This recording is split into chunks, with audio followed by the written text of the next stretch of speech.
ਸੈਲਾਨੀਆਂ ਨੂੰ ਬਚਾਉਣ ਦੇ ਲਈ ਅੱਤਵਾਦੀਆਂ ਦੇ ਨਾਲ ਲੜਿਆ ਕਸ਼ਮੀਰੀ ਆਦਿਲ ਹੁਸੈਨ। ਜੀ ਹਾਂ, ਇਹ ਕਹਾਣੀ ਡਰੇ ਸਹਿਮੇ ਲੋਕਾਂ ਵਿਚਾਲੇ ਖੜੇ ਇੱਕ ਨੀਡਰ ਤੇ ਸਾਹਸੀ ਯੋਧਾ ਦੀ ਹੈ। ਸੈਲਾਨੀਆਂ ਦੇ ਲਈ ਅੱਤਵਾਦੀਆਂ ਦੇ ਨਾਲ ਲੜਦੇ ਹੋਏ ਇਹ ਮੁਸਲਿਮ ਨੌਜਵਾਨ ਖੁਦ ਕੁਰਬਾਨ ਹੋ ਗਿਆ। ਇਹ ਕਹਾਣੀ ਡਰੇ ਸਹਿਮੇ ਸੈਲਾਨੀਆਂ ਵਿਚਾਲੇ ਖੜੇ ਇੱਕ ਨੀਡਰ ਤੇ ਸਾਹਸੀ ਯੋਧਾ ਦੀ ਹੈ। ਇਹ ਕਹਾਣੀ ਉਸ ਕਸ਼ਮੀਰ ਦੇ ਨੌਜਵਾਨ ਸੈयद ਆਦਿਲ ਹੁਸੈਨ ਦੀ ਹੈ, ਜਿਸ ਨੇ ਆਪਣੀ ਜਾਨ ਦੀ ਪਰਵਾਹ ਕੀਤੇ ਬਿਨਾਂ ਅੱਤਵਾਦੀਆਂ ਦਾ ਡਟ ਕੇ ਸਾਹਮਣਾ ਕੀਤਾ।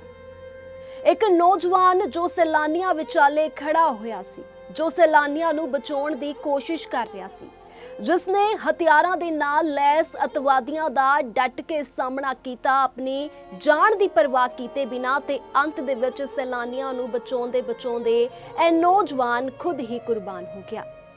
ਇੱਕ ਮੁਸਲਿਮ ਨੌਜਵਾਨ ਸੈयद ਆਦਿਲ ਹੁਸੈਨ, ਜੋ ਕਿ ਡਰੇ ਸਹਿਮੇ ਸੈਲਾਨੀਆਂ ਵਿਚਾਲੇ ਖੜਾ ਰਿਹਾ ਅਤੇ ਉਸਨੇ ਪੂਰੀ ਕੋਸ਼ਿਸ਼ ਕੀਤੀ ਕਿ ਆਪਣੇ ਇਲਾਕੇ ਦੇ ਵਿੱਚ ਆਏ ਮਹਿਮਾਨਾਂ ਦੀ ਉਹ ਜਾਨ ਬਚਾਵੇ, ਪਰ ਅੰਤ ਦੇ ਵਿੱਚ ਅੱਤਵਾਦੀਆਂ ਦੀ ਗੋਲੀਆਂ ਦਾ ਸ਼ਿਕਾਰ ਹੋ ਗਿਆ ਤੇ ਕੁਰਬਾਨ ਹੋ ਗਿਆ ਸੈਲਾਨੀਆਂ ਦੀ ਜਾਨ ਬਚਾਉਂਦੇ। ਪਹਿਲਗਾਮ ਦੇ ਵਿੱਚ ਹੋਏ ਅੱਤਵਾਦੀ ਹਮਲੇ ਨੇ ਕਈ ਮਾਸੂਮ ਲੋਕਾਂ ਦੀ ਜਾਨ ਲੈ ਲਈ। ਇਸ ਦੁਖਾਂਤ ਦੇ ਵਿਚਕਾਰ ਇੱਕ ਕਹਾਣੀ ਸਾਹਮਣੇ ਆਈ ਜੋ ਸ਼ਾਇਦ ਕੋਈ ਹੀ ਜਾਣਦਾ ਹੈ। ਇਹ ਕਹਾਣੀ ਹਿੰਮਤ ਅਤੇ ਇਨਸਾਨੀਅਤ ਦੀ ਇੱਕ ਉਦਾਹਰਣ ਬਣ ਗਈ ਹੈ। ਇੱਕ ਸਥਾਨਕ ਘੋੜਸਵਾਰ ਸੈयद ਆਦਿਲ ਹੁਸੈਨ ਸ਼ਾਹ ਅੱਤਵਾਦੀਆਂ ਵਿਰੁੱਧ ਨਿਹੱਥੇ ਲੜਿਆ ਅਤੇ ਇੱਕ ਮਹਿਲਾ ਸੈਲਾਨੀ ਨੂੰ ਬਚਾਉਣ ਦੀ ਕੋਸ਼ਿਸ਼ ਕਰਦੇ ਹੋਏ ਆਪਣੀ ਜਾਨ ਗਵਾ ਬੈਠਾ। ਸੈयद ਆਦਿਲ ਹੁਸੈਨ ਸ਼ਾਹ, ਜੋ ਕਿ ਸਿਰਫ 28 ਸਾਲਾਂ ਦਾ ਸੀ, ਪਹਿਲਗਾਮ ਦੇ ਵਿੱਚ ਸੈਲਾਨੀਆਂ ਨੂੰ ਘੁੜਸਵਾਰੀ ਕਰਾਉਂਦਾ ਸੀ। ਹਮਲੇ ਦੌਰਾਨ ਜਦੋਂ ਅੱਤਵਾਦੀਆਂ ਨੇ ਗੋਲੀਬਾਰੀ ਕੀਤੀ ਤਾਂ ਆਦਿਲ ਨੇ ਹਿੰਮਤ ਦਿਖਾਈ। ਰਿਪੋਰਟਾਂ ਅਨੁਸਾਰ ਉਸਨੇ ਇੱਕ ਅੱਤਵਾਦੀ ਤੋਂ ਰਾਈਫਲ ਖੋਹਣ ਦੀ ਵੀ ਕੋਸ਼ਿਸ਼ ਕੀਤੀ ਅਤੇ ਇੱਕ ਮਹਿਲਾ ਸੈਲਾਨੀ ਨੂੰ ਬਚਾਉਣ ਦੇ ਲਈ ਅੱਤਵਾਦੀਆਂ ਦੇ ਨਾਲ ਝੜਪ ਵੀ ਕੀਤੀ, पर अंत दे विच वो खुद मारिया गया। हरकत की गई है इस अटैक में जिनकी जानें गई, हम उनको श्रद्धांजलि पेश करते हैं और कंडम करते हैं। उसके बाद जो हमारा ये भाई था सैयद आदिल, हमारा भाई था, इसने अपनी जान गंवाई है और हम इस बात पर फ़ख्र महसूस कर रहे हैं। प्राउडली हम ये बात बोल रहे हैं कि सैयद आदिल ने टूरिस्ट्स की जान बचाते बचाते इसने अपना बलिदान दिया है, इसने अपना बलिदान पेश किया है। एक लेडी को बचाते बचाते इसने अपनी जान दी है। हम इस बात पर प्राउड फील करते हैं। दूसरी बात यह है कि जो ये घिनौनी हरकत है, हम गवर्नमेंट से अपील करते हैं, हमारी मुद्दबाना गुजारिश है कि इस वक्त पूरा कश्मीर, पूरा साउथ, पूरा डिस्ट्रिक्ट अनंतनाग और पूरा हमारा इलाका हपतनाड़ आपके साथ है। हम शाना बशाना गवर्नमेंट के साथ हैं, अपनी फ़ौज के साथ हैं। अब वक्त आ गया है कि जो ये लोग हैं, ये बदमाशी जिन्होंने की है, बिल्कुल जब ये फायरिंग हुई उधर तकरीबन 6000 लोग थे, उसमें टूरिस्ट्स थे, उसमें होटल वाले थे, उसमें फ़ोटोग्राफर्स थे और उसमें गाइड थे और उसमें ये घोड़े वाले थे और ये आदिल भी वहीं पर था। जब आदिल ने देखा कि फायरिंग हो रही है और इस फायरिंग में जब आदिल के जो आईने शाहिदीन वहाँ थे, जो आदिल के साथ घोड़ा लेकर गए हुए थे, उन्होंने आदिल को बहुत रोका कि आदिल आप भाग जाओ, लेकिन आदिल ने मना किया कि हम भागेंगे नहीं, हमारे जो मेहमान हैं हम अपने मेहमानों को बचा कर ही रहेंगे। और इन टूरिस्ट्स की जान बचाते बचाते आदिल ने अपनी जान गंवाई है।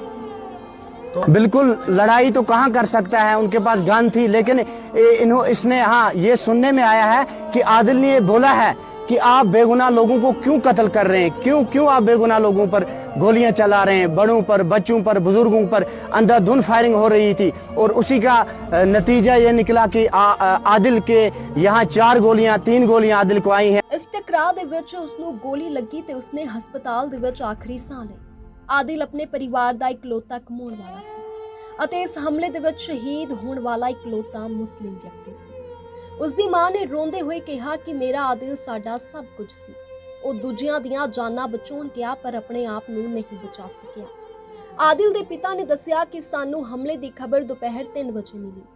ਆਦਿਲ ਦਾ ਫੋਨ ਬੰਦ ਸੀ। ਪੁਲਿਸ स्टेशन पहुंचने ते पता लग्या कि उसको तां गोली लग गई है। मैं उधर ही था कहाँ पहलगांव में। फिर वहाँ से 6:30 बजे मुझे पता चल गया था कि आदिल भाई की डेथ हो गई है, वहाँ शहीद हो गया है। फिर मैं गया वहाँ हॉस्पिटल, वहाँ से मुझे लिया थाने में वहाँ रिपोर्ट डाली सब जगह पे मैंने।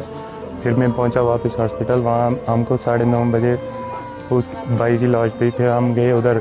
ये सुना टूरिस्ट ने भी बोला कि आदिल भाई लड़ रहा था हमारे लिए, टूरिस्ट के लिए लड़ा। वो गया था वहाँ उनको बताने कि ये क्या मसला, आप क्यों बेवजह इनको मार रहे हो। तो उन्होंने उसको भी गोली मारी, एक यहाँ सीने गर्दन पे मारी, 2 यहाँ सीने पे, बाकी सबको एक एक गोली लगी थी, हेडशॉट ही लगे थे सबको। मैंने देखा अपनी आंखों से, 30 आदमी मारे थे उन्होंने। वो टूरिस्ट 29 थे और आदिल भाई लेके 30 थे। वो मैंने सबको देखा अपनी आंखों से, अपने हाथों से उनको उतारा। ਹੁਸੈਨ ਦੀ ਬਹਾਦਰੀ ਦਾ ਜ਼ਿਕਰ ਜੰਮੂ ਕਸ਼ਮੀਰ ਦੇ ਮੁੱਖ ਮੰਤਰੀ ਨੇ ਵੀ ਕੀਤਾ ਹੈ। ਕਸ਼ਮੀਰ ਤੇ ਕੇਂਦਰ ਸਰਕਾਰ ਨੂੰ ਅਵਾਰਡ ਦੇ ਨਾਲ-ਨਾਲ ਆਦਿਲ ਦੇ ਪਰਿਵਾਰ ਨੂੰ ਵਿੱਤੀ ਸਹਾਇਤਾ ਵੀ ਦੇਣੀ ਚਾਹੀਦੀ ਹੈ। यहाँ हमारा एक गरीब नौजवान मजदूरी करके रोजी रोटी कमाने वाला आदिल घर से निकला था मेहनत की कमाई करने के लिए।